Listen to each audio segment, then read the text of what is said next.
Hello and welcome to Feel Good for a Change. My belief is that when you feel good, then that's the time that you do your best work, and that's the time that you make your best decisions. And that when you're feeling bad, then that's when you make really rotten decisions and you don't do very good work either. It takes a lot more energy to get anything out of anyone who's not feeling good about themselves. That makes sense?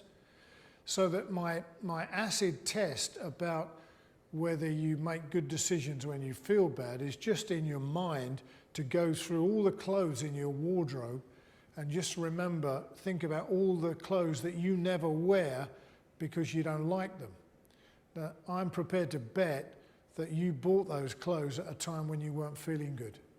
And that all the clothes that the things that you're wearing now that you feel really good in, you bought those when you were feeling good.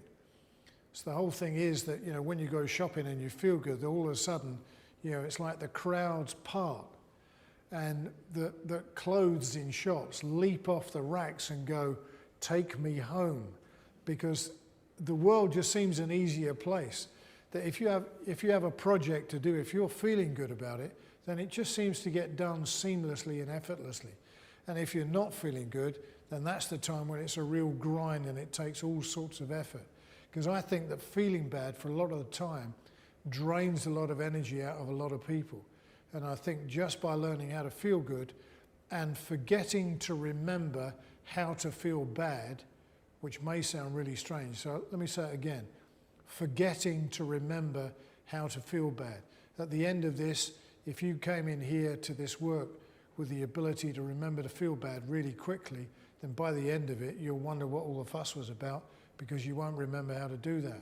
How bad feelings begin is with a thought.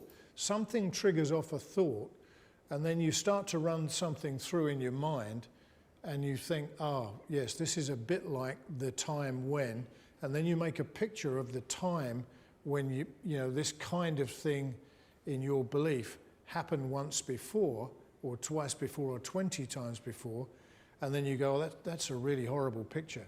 And then as a result of having that picture in your mind, you think even worse thoughts, and then you end up with a bad feeling. When you get a bad feeling, you have worse thoughts, and worse thoughts create worse pictures create worse feelings. So you go into this, it's really easy to go into this spiral of decline, really not very helpful. So one of the things that we're going to do is begin to break that spiral of negativity.